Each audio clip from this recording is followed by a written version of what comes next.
So, you've understood movement and how you move around the table during the movement phase. You've also probably watched all of the stuff on the shooting that all takes place during the shooting phase. You're now into the third phase of a turn, and it's called the assault phase. And in many respects, it's probably the trickiest of the phases, and it can get a little bit complex. But the basics of it are very simple. So, Darrell, here I have Space Marines, and they've got within reasonable distance of these orcs. I want to charge them and get into a close combat fight. How do I do that? Basically, we've covered the charge before. You roll your 2d6, and that's how far they can charge, 5 inches. So up until now, these guys have probably moved. They've maybe shot. Maybe. And now they're within this distance, and they get to charge 5 inches. So all my Marines at this point would charge in. The key thing, the key line in the book in this is you have to charge nearest to nearest, and following that, you have to get into base contact with unengaged enemy models. And when you've done all that, you finally have to try and get as many guys just in base contact with an enemy model. Okay, You'll so understand it as I do it. Take us through those steps then. Nearest to nearest would be this guy to him. So he's within range, so he gets in. And then you have to try and get as many other guys in base contact with enemy models as possible. He can get in base contact with him.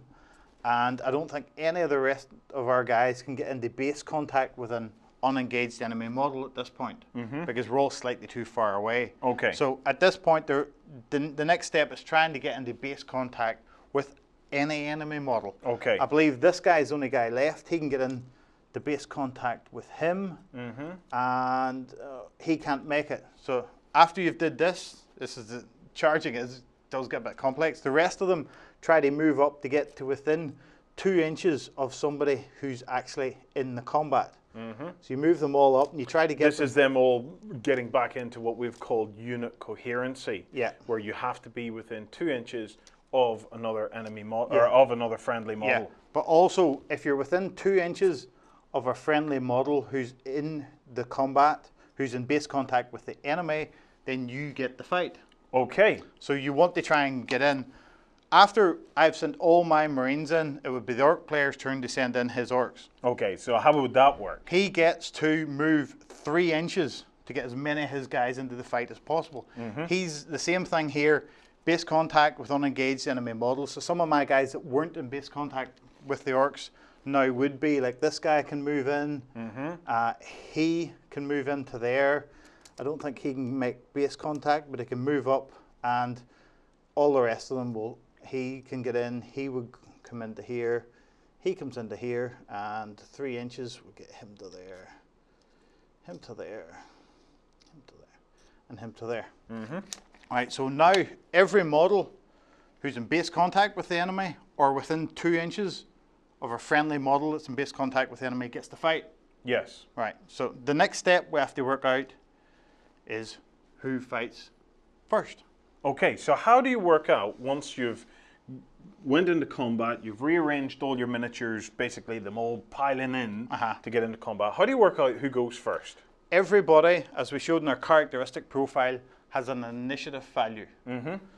Space Marines, your bog standard little grunt Marine, generally have an initiative value of 4, and Orcs are pretty much 2 across the board. Yeah.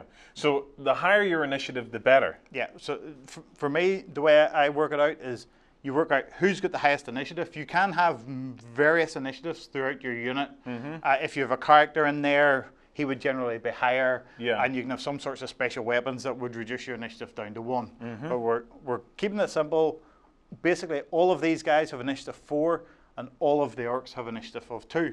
Okay. So we've figured out our Marines are going to hit first. The next thing we have to figure out is how many attacks each guy gets. Yes, so how do that is listed in the stat profile under the A for attacks characteristic. Generally, it's 1 attack each, unless you have if you had, like, your sergeant here has a pistol and a close combat weapon.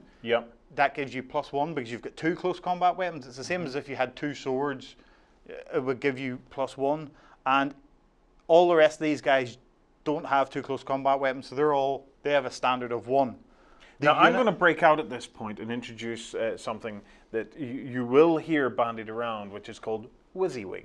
And basically, what you see is what you get.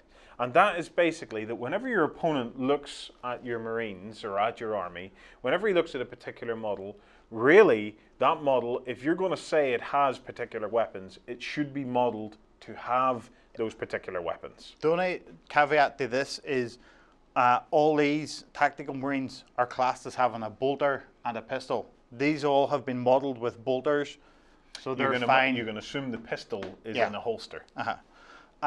So we've worked out who goes first. Each of these models, bar the sergeant, is getting one attack. Yep. Each model gets a bonus attack for charging. The unit that does the charging gets a bonus attack. So all the regular guys who are within range will have 2 attacks. Our sergeant has the bonus for having a pistol and a close combat weapon. Yep. He has 2 attacks as standard, and he gets +1 for charging. So he's on the mighty 4. Okay. He's twice as good in combat as a regular Marine. So at this point... So just explain that to us again, okay? So the other guys are getting 2 because they have 1 as standard and they get +1 for charging in. The actual sergeant himself, does he have normally 2 as standard and then he gets 1 for charging in? And he gets 1 for having 2 close combat weapons. Okay. You'll see weapons classed as various different things, but pistols, the general one to get the extra +1 is pistol and sword, or a pair of swords or a pair of lightning claws. So sergeant gets 4, all the rest of the guys are getting 2. I believe because when the orcs had to come back in, it's put all the Space Marines within range of 2 inches of somebody who's fighting in the combat. Okay. So we'd work this out. We have 9 regular guys with 2 attacks each. 2, 4, 6, 8, 9. I'll roll these 9 twice once it actually comes down to it. And we have a sergeant with 4, so we have 18 and 4 is 22. So the first thing you do is you roll to see if you hit. Yes. So can you demonstrate that, and how do we work out how we hit? On your characteristics page again, you have a weapon skill. Space Marines have a weapon skill of 4. Orcs have a weapon skill of 4. It's one of the classic encounters. So if your weapon skills are equal, you hit on a 4+. It's a standard chart. For any of you guys that have the rule book and you're following along, it's on page 24. You'll see the to hit chart here, and on page 25 when we come to it, you'll see the to win chart on the opposite side. Generally, the chart is very easy. If you have equal weapon skill, you hit on a 4+. If you have better weapon skill, you'll hit on a 3+. If you have worse weapon skill, as long as it's not double, you still hit on a 4+. But if the other person is more than double weapon skill of you hit them on a 5+. Okay. It's in the book. It's easy if you follow it. So all of these guys are basically going to be hitting these orcs on a 4+. So I have 9. I have 10 dice here. I'll roll 10 and 10, and I'll roll 2 more. So my Marines are hitting on a 4, and there's 5 hits. It's easy to take away the ones that fail. So it shows your opponent. Okay, so they've currently made 5 hits. 5 and 6, 7. 7 hits. And 2 more. That's 22, 7, 8, 9. Right. So I have made 9 hits. I have 9 dice still left. Now we go to the strength value. A Space Marine has strength 4. An Orc has toughness 4. So it's equal, so it's a 4+. Okay, so again, guys, there's a chart for that where you get the attacker's weapon strength, okay, which can be between 1 and 10. In this case, it's a 4. And you compare that to the target's toughness. Now, it's the attacker's weapon strength. You have to remember that. It's the weapon strength. Some of the weapon profiles you'll see will have +1 or strength +1, strength +2. In this situation, I need 4s to win these boys. And I have wounded, I what called bounced. I've wounded 3 of them. An Orc's armor save isn't particularly good at this point. Our Warren can roll these. He needs 6s to stay alive. Okay, so the Orcs are getting the opportunity to roll here. They need 6s. And I've killed 3. And I failed all of those armor saves. At this point, we get on to the wound allocation in the close combat. So we've discussed wound allocation in shooting. Now we're going to have a look at how wounds are allocated in a close combat. So Darrell, you've made 3 wounds. I've failed the saves of those 3 wounds. Who dies? the guys, again, closest to the enemy. So the guys right at the front would die. So like, he's right at the front, he's gone. This guy's right at the front, and I would say this guy's right at the front. Because they're in base contact with the enemy, it's the guys right at the front die. Your problem as an orc here is this guy was slow, he got killed, he doesn't get the fight back. Yeah. He's dead. We've got 3 dead boys before they get a chance to fight back. If I had got lucky here, I could have perhaps killed everybody who would have got the chance to fight back, because the guys at the back here who were out of range, like this guy definitely, he wouldn't have been within 2 inches of anybody. He doesn't get the fight, but you can't remove him. Yes. You have to remove the guys at the front who are right in the combat. Your problem is some of the special weapons you can get reduce you down to 1, but they're really good in combat. They reduce your what down to 1? Your initiative down to mean you going last. So putting your guys with really good weapons at the front isn't always necessarily a good idea. Yeah. But the basics of it is here, the guys at the front are now dead and they don't get to fight because their initiative was lower than the Space Marines. However, all the other orcs that are left there, bar maybe this guy who's out of range, do get the fight back. And how does that work? It's basically the same thing in reverse. Basically the same thing. Because the Marines have did all their fighting, you work out how many attacks these guys get. An orc boy generally comes with a pistol and a close combat weapon, so they would all be pretty much on 2 each. And again, the weapon skill is equal. Yeah. So they'd be hitting the Marines back on a 4, but an orc is only strength 3. So they would have to, once they say they did 6 hits, they would need 5s. It's on Warren's chart here in the page. They would need 5s to wound a Marine. They got lucky. They got, well, not lucky. 2 out of 6 is about average. Yeah. But our Marines now have a 3-up armor save, and you'll prefer these armor saves, hopefully. So an armor save for the Marines, and 1 made it, 1 died. And again, you just choose one of the guys at the front in base contact. So probably this guy here. It's probably the easiest guy to remove for you. So he would be dead. Now, that is a round of combat, okay? And that's a complete round of combat completed at that stage. What is the next thing that has to happen once a round of combat is completed like that? At the end of the combat, you work out how many guys that died. If we just return our models, our Space Marines lost 1 and our Orcs lost 3. Yeah. So it means you minus the 1 Space Marine and the 1 Orc, and the remainder's 2. Basically, your little sum means the Marines won the combat by 2. At this point, you work out your leadership value, the same as in the shooting phase. Yeah.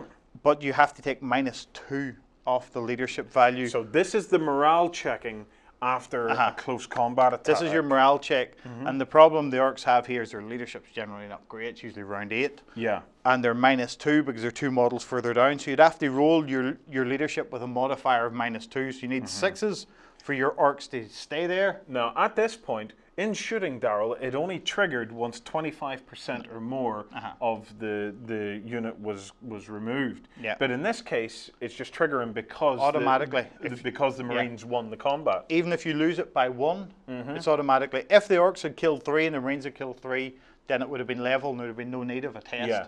But because the Orcs lost 3 and the Marines only lost 1, the Marines have won the combat, and the Orcs have to test to see where they fancy staying and fighting today. So on 2d6, I need to score their leadership -2 or less. Yes. Okay, so in this case, their leadership's 8. It's -2, so it's 6. So I need 6 or below for them to stay. And fight. And I failed. So no, you passed. Oh, I passed. Yes, 6 or below means you passed. Yes, sorry. So if now that they've passed, they just stand there. That's the end of that, and it just moves on. Yeah, they would all then move 3 inches again into the combat. Oh, so this is like a consolidation into the combat, yes. them piling in. They would all pile in, but on the converse, if you had failed this test... Right, well, let's imagine that I've failed it with an 8. Okay, at this point, we have to take initiative tests, because you're attempting to run away. You failed it, like in the shooting phase, where you start to run away.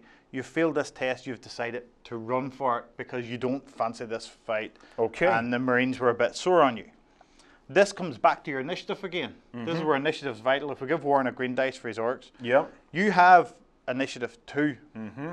I have initiative 4. So you roll your 2 plus d6. You got a 1, you got a 3. Okay, so I've got a 3. Well, because I already, say you'd got a, probably better for you if you'd got a 4. Okay, well let's say I got a 4. So you got 2 plus 4, so at this point you're on a score of a 6. I am on 4. You want me to roll a 1. Because if I roll anything other than a 1, I rolled a 5, which basically means I catch you as you try to run away. I run you down. Doesn't necessarily mean everybody's dead, but means they're out of the game. They're gone. You've broken the unit. You've broken their morale. They don't want it. They don't fancy it today. They're going back to Orc Mama. So in that case, I would just end up removing everybody off the board. Everybody removes. You would take all your orcs off at this point.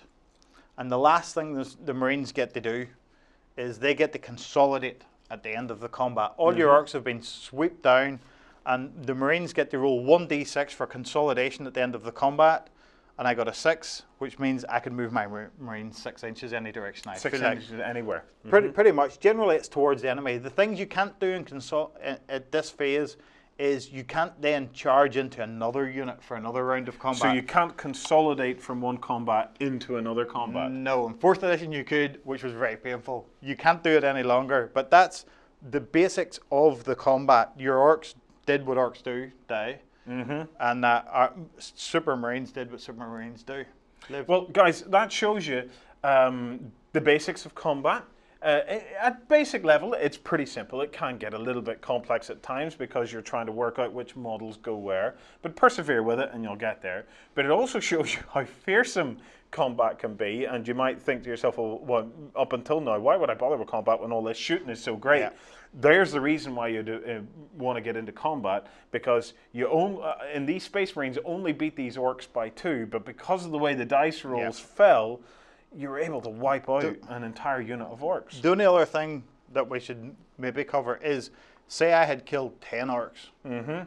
You still always get a leadership check on double 1s. It's called insane heroism. Yes. Which means no matter how much you lose a combat by, you still get that chance to roll double 1s, and it has happened in the past.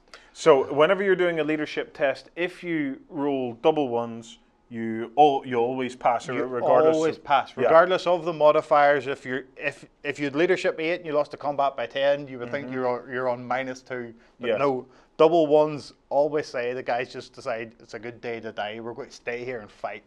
And here's the other tip. As for shooting, okay, if you've got a shot, always roll for it and always take it. If you've lost 10 orcs, you might think to yourself, oh, there's no point in making that roll. Make the roll. Always make the roll. Always make the roll.